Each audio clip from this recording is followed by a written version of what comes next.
Hey, welcome to the South Core of Discovery. We're going to be taking an adventure together to learn how we're going to lead into the future. We're using currently a book called Canoeing the Mountain. The book takes a look at Lewis and Clark and their expedition to discover the Northwest Passage to find the Pacific Ocean. That's hard for us to imagine because now we're accustomed to getting on airplanes and just skipping over the geography. We're accustomed to being able to book that adventure and never have the challenges of the terrain.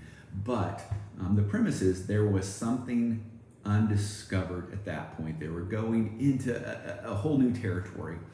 I believe that's where we sit as a culture and as a church, particularly looking at Christianity. We're in a new time. We're going into uncharted territory. We have a goal in mind. We want to see people become wholly devoted followers of Jesus. We want more people to find and follow Jesus. We want them to have a life-changing, transforming experience with him. But the reality is, as Lewis and Clark discovered, is what they learned from exploring the East Coast and what they discovered from the Revolutionary War, what they discovered from the experience they currently had was not going to get them to where they were going. They had to adapt or die. I believe we're in an adapt or die situation. Note that the Lewis and Clark adventure took many years. It wasn't adapt or die in a day, but it was adapt or die, not accomplish the mission.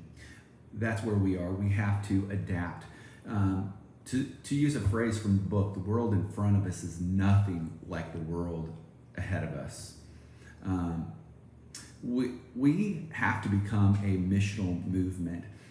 If Western societies have become post-Christian mission fields, how can traditional churches become missionary churches? I think that phrase right there is pivotal to us.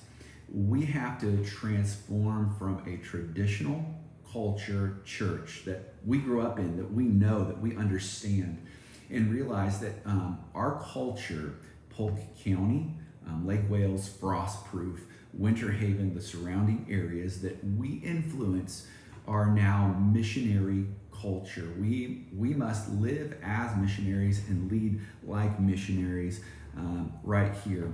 And we have to adapt because our practices are not missionary practices. They're first world Christian culture practices. And we have to adapt so we can thrive. So the author says this: we all have this in common. Our starting point is this, is our old strategies don't work. Summarizing, he says this, 5 key things. The world in front of you is nothing like the world behind you. I'd like you to think about that. Secondly, he says no one is going to follow you off the map unless they trust you on the map. We're going to dive into that in a future chapter. In uncharted territory, adaptation is everything. You can't go it alone. This is number 4. You haven't succeeded until you've survived sabotage. That is so true. And 5, everybody will be changed, especially the leaders. We're going to be changed by this.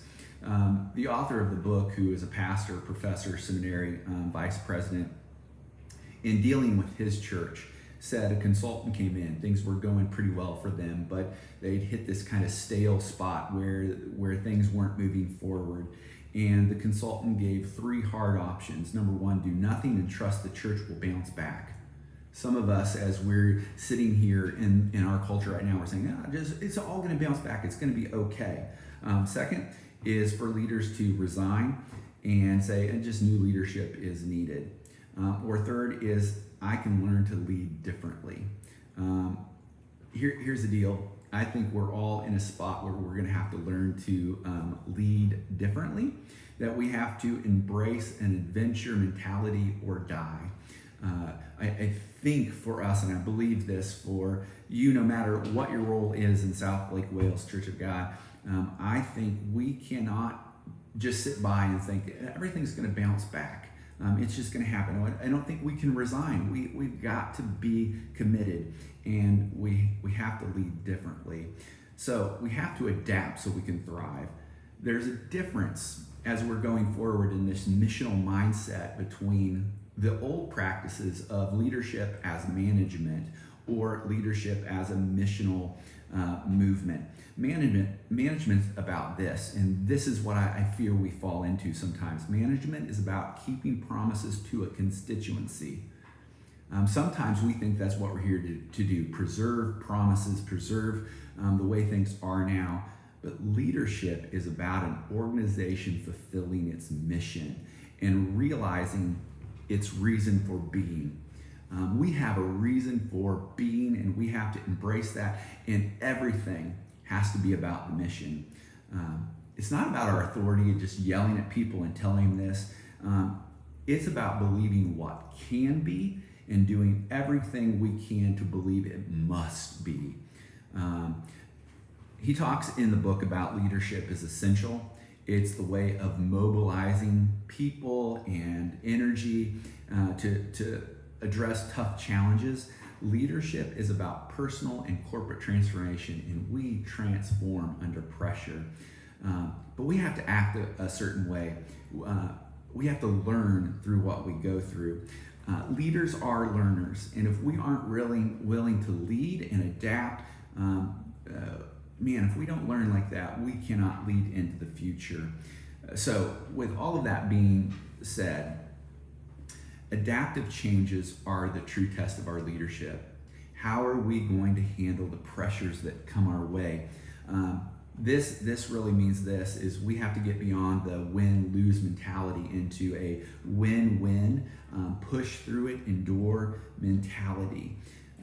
In the back of the book, there is a section that is about contemplating and applying these chapters. I deeply encourage you to dig into this. Keep a journal about it. He alludes to the fact that most of the core discovery with Lewis and Clark kept a journal to keep track of what they were learning and doing. I encourage you to do that. There are 6 questions for chapter 1 that I'd love for you to look at. I'd love for you to pick one of these and reflect and respond to the whole group. What have you learned that encourages, motivates, inspires you to learn a new way of leading? Secondly, what still doesn't make sense or could use greater clarification for you? What concepts do you need to go back and review? What is rubbing you wrong or creating resistance in you? I think this is a key question. What piece of the whole paradigm makes you want to discard the whole? Or what about the whole paradigm frustrates you? Change frustrates. We have to adapt to that. And 6, what you need to begin to do differently if you're going to learn to lead all over again. I think this is the journey we're on together. We have to lead a whole congregation into a new century, into a new cultural reality, and our goal is to get them closer to Jesus, to find and to follow Jesus in the Spirit where that leads, not where we've been. So it's a journey off the map. And we're going to have to learn the difference between management and leadership. And we're going to have to learn what it means to be missional as opposed to a settled church culture. I hope that you'll reflect on this and that you'll begin to apply this. I'd love for you to respond somewhere here. Love you all. Appreciate you. I'm glad we're going on this journey together.